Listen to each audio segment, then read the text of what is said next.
Tanah.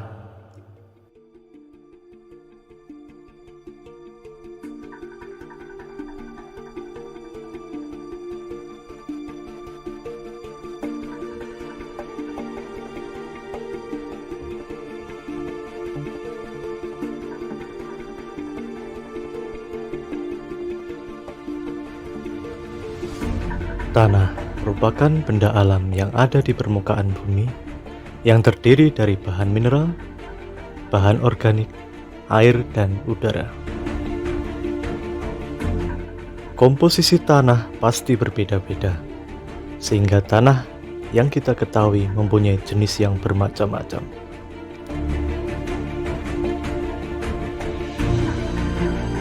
Perbedaan karakteristik tanah sangat erat kaitannya dengan proses terbentuknya.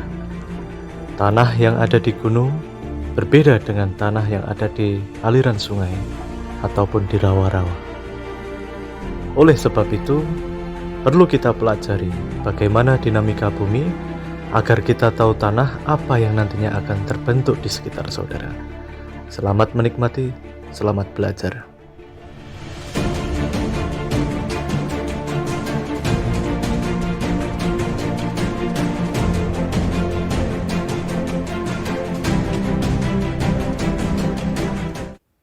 Assalamualaikum warahmatullahi wabarakatuh. Jumpa lagi dengan saya. Masih ingat kan? Nih. Oke, saudara yang saya hormati, bagaimana kabarnya? Semoga luar biasa. Oke, saya ingin bertanya sama saudara-saudara. Pernahkah saudara naik gunung? Atau saudara pernah ke pantai? Pasti pernah kan ya? Nah, yang menjadi pertanyaan adalah bagaimana sih gunung dan pantai bisa terbentuk?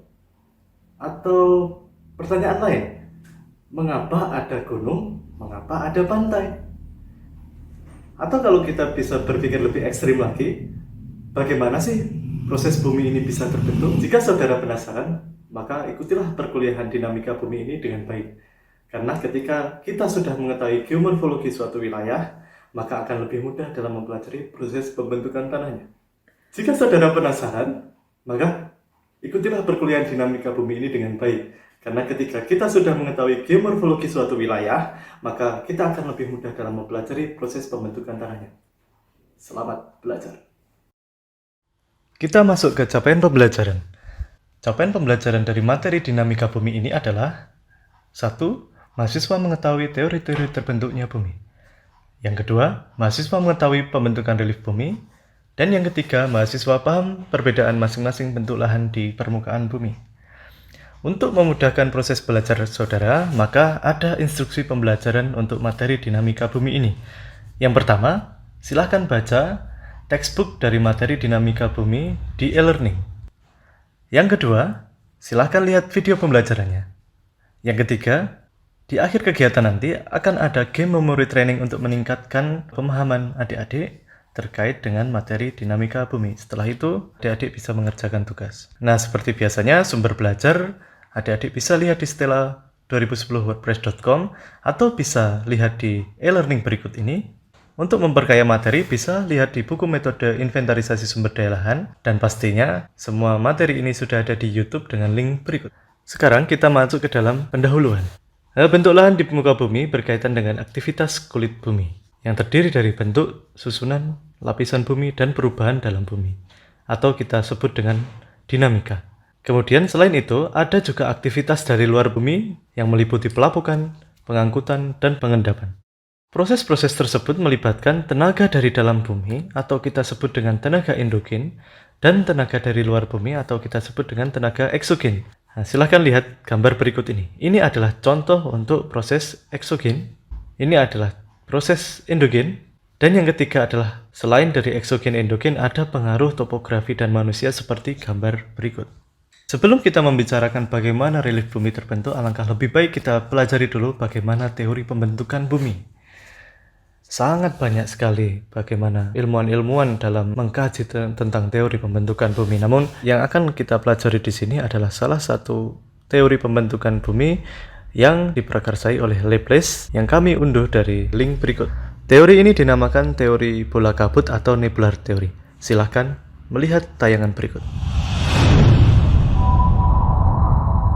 Our solar system is the region of space which falls within the gravitational influence of our Sun.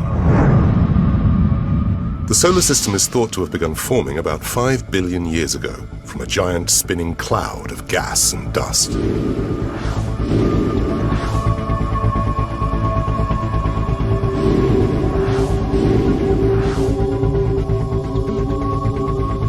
The core of this cloud grew under the influence of gravity and became denser and hotter. As material fell towards the growing core, the cloud increased in speed and flattened into a giant spinning disk. Eventually, the increasing temperature generated enough energy to trigger nuclear fusion. This fusion marked the birth of our Sun.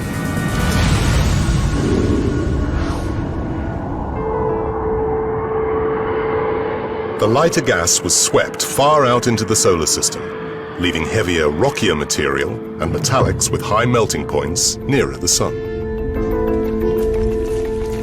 Molten metal and dust particles stuck together to form clusters, which in turn stuck together to form rocks. Mutual gravity caused these rocks to come together, eventually to form planets.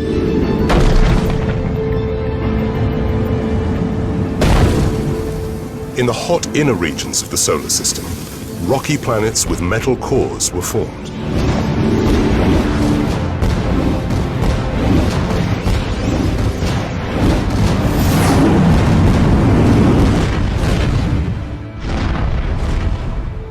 In the colder outer regions, things were different.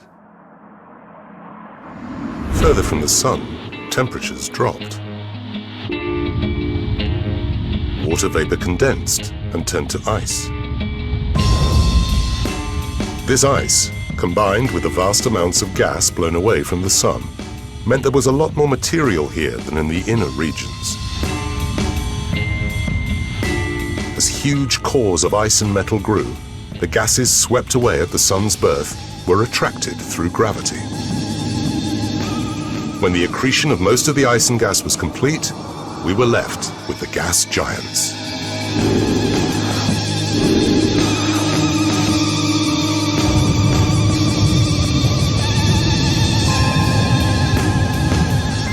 The solar system as we know it is around 4.6 billion years old.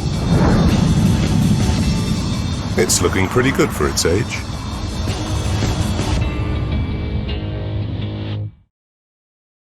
Bagaimana? Sudah paham bagaimana terbentuknya bumi menurut teori bola kabut? Semoga bisa ya. Kemudian kita beranjak ke interior bumi. Bagaimana sih bumi itu susunannya setelah dia terbentuk? Ternyata ada 3 susunan utama dari bumi, yaitu inner core atau core, kemudian yang kedua adalah mantle, dan yang terluar adalah crust. Nah, crust sendiri atau kerak bumi tersusun dari 2 bagian, yaitu kerak samudra, tebalnya sekitar 8-10 km, rapat, dan dapat ditemukan di bawah air laut. Yang kedua adalah kerak benua, yang tebalnya 20-70 km, memiliki kerapatan yang rendah dan membentuk gundukan benua. Silahkan lihat gambar berikut. Pernahkah saudara berpikir bagaimana kerak-kerak bumi itu bisa bergerak? Nah, jika masih penasaran, maka teori sederhananya adalah di dalam mantel bumi terdapat satu lapisan namanya astenosfer. Dia memiliki sifat capable of flow, jadi dia cair namun kental. Sedangkan kerak bumi kita atau litosfer itu adalah benda yang padat, sehingga benda padat ini berada di atasnya benda yang kental dan cair tersebut, sehingga terjadilah yang namanya pergerakan. Setelah kita mengetahui bagaimana pembentukan bumi, kemudian bagaimana interior dari bumi itu sendiri, nah, selanjutnya kita perlu membahas bagaimana teori pembentukan relief bumi. Nah, perlu diketahui bahwasanya relief bumi ini nantinya akan sangat berpengaruh terhadap pembentukan tanah. Ingat bahwa faktor pembentuk tanah ada 5, yaitu 1. Bahan induk, 2. Topografi, 3. Iklim, yang keempat apa? Betul, organisme. Kemudian yang terakhir adalah waktu. Sama dengan teori pembentukan bumi, ternyata pembentukan relief bumi juga mempunyai banyak sekali teori. Teori-teori tersebut antara lain 1. Teori kontraksi, 2. Teori Laurasia Gondwana, 3. teori pergeseran benua, 4. teori konveksi, 5. teori pergerakan dasar laut, dan 6. teori lempeng tektonik. Teori-teori ini sepertinya saling melengkapi dan masih sampai saat ini masih digunakan sebagai teori-teori yang sangat kuat untuk melandasi bagaimana pembentukan relief bumi. Nah, materi yang disebutkan terakhir atau materi lempeng tektonik merupakan teori yang saat ini banyak sekali dipercaya bahwa itulah yang mendasari bagaimana relief bumi itu bisa terbentuk. Untuk melihat bagaimana terbentuknya relief bumi berdasarkan teori lempeng tektonik, silakan lihat tayangan berikut ini. It happens because hot rock rises, heated by the Earth's core. Near the surface, the rock spreads in two directions and goes sideways. It begins to lose heat. Eventually, the much cooler rock sinks back down. Through this spreading process, the Earth's crust is very slowly dragged apart, and it's this that ultimately causes the continents to move. Where the plates collide, the rock on the seafloor containing carbon from the dead plankton is carried deep into the Earth. As it descends, this layer of rock is heated, so the rock melts, releasing carbon dioxide. And gas is returned back into the atmosphere during an eruption.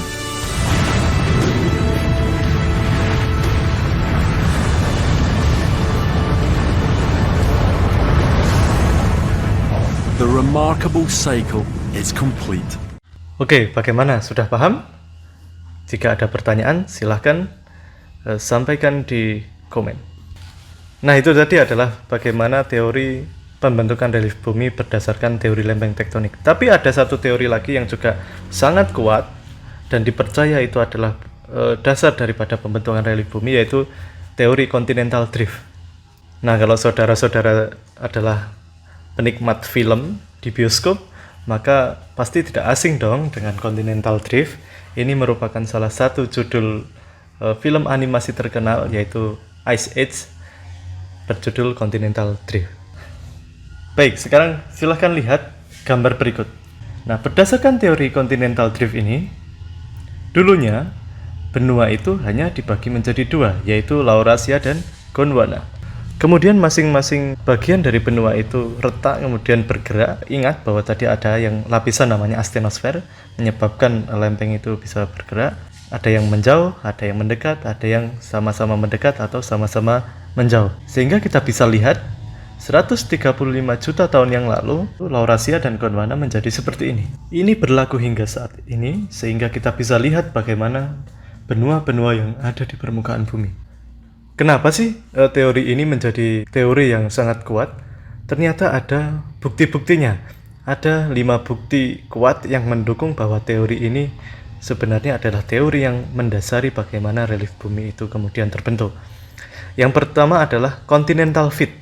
Jadi, kalau adik-adik melihat gambar ini, Amerika Selatan atau Amerika Latin dan Afrika jika disatukan seperti puzzle yang saling match ya. Jadi ini menandakan bahwasanya dulu merupakan daratan yang menjadi satu. Ini disampaikan oleh Francis Bacon tahun 1962. Bukti yang kedua adalah habitat organisme modern, di mana di daerah yang berhimpitan tadi atau continental fit tadi mempunyai jenis binatang yang hampir sama, seperti kuda Nil yang ditemukan di Afrika dan Madagaskar atau marsupial di Australia. Bukti yang ketiga adalah temuan fosil. Silahkan lihat ilustrasi berikut. Bukti yang keempat adalah adanya kesamaan batuan pada daerah-daerah yang berhimpitan. Lihat gambar berikut. Dan yang terakhir adalah iklim purba pada daerah-daerah yang berhimpitan ternyata sama. Nah, sehingga jadilah lempeng seperti yang ada saat ini. Nah, coba cari Indonesia ada di mana? Nah, Indonesia sendiri ada pada lempeng Eurasia. Di bawahnya ada lempeng Australia dan di sebelah timurnya ada lempeng Filipina dan lempeng Pasifik. Coba saudara perhatikan garis berikut. Garis ini merupakan garis-garis tempat bertumbukannya lempeng atau zona subduction atau zona transit. Dengan adanya pertumbukan lempeng dan seterusnya, maka muncul yang namanya gaya tektonik. Gaya tektonik ada dua. Satu adalah epirogenesa, Dan yang kedua adalah orogenesa. Epirogenesa adalah gerakan vertikal yang lambat dan meliputi daerah yang luas. Epirogenesa positif ke dalam bumi karena beban, seperti sedimen, lava, dan lain-lain. Kemudian ada juga epirogenesa negatif keluar seperti pengangkatan dan seterusnya. Sedangkan orogenesa adalah gerakan tektonik meliputi wilayah yang sempit. Contohnya adalah pembentukan gunung. Nah, sekarang tahu kan bagaimana pembentukan relief bumi? Nah, di awal tadi kita sempat bertanya bagaimana kok ada gunung, kemudian ada pantai. Nah, itulah semua jawaban dari pertanyaan-pertanyaan saudara. Perhatikan relief bumi atau peta fisiografi Jawa Timur berikut ini. Saudara akan melihat bagaimana gunung itu terbentuk, kemudian bagaimana angkatan dan seterusnya. Hasil dari adanya proses-proses yang telah dijelaskan sebelumnya, maka terbentuklah 9 bentuk lahan utama di permukaan bumi menurut Marsudi. Ada aluvial,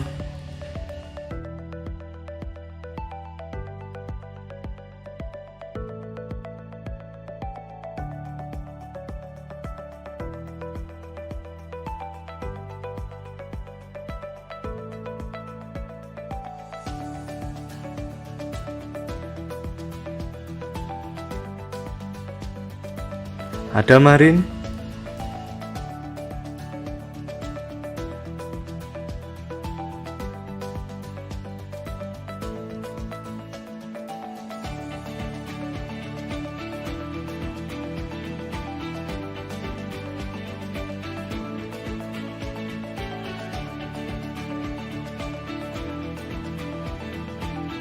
ada fluviomarin,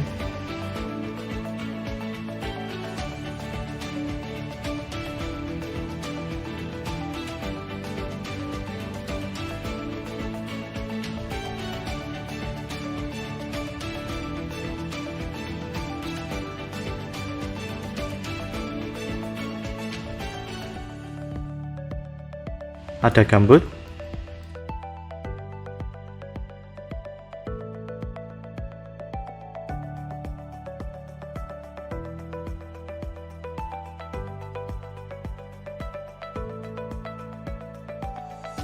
ada eolin,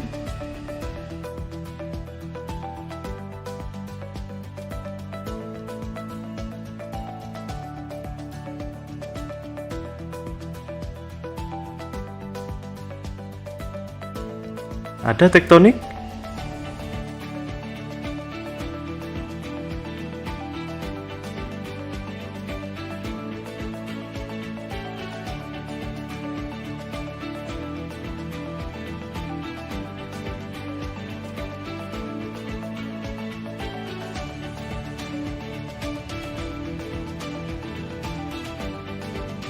ada kars,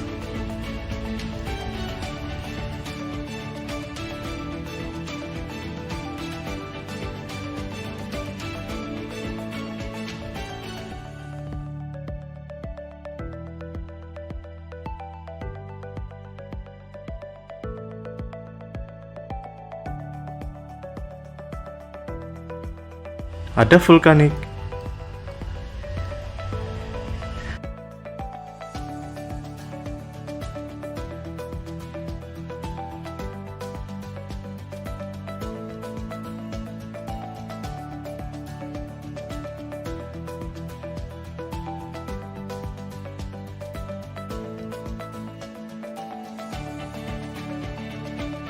dan yang terakhir adalah aneka. Silahkan lihat ilustrasi gambar-gambar dari masing-masing sublandform tersebut.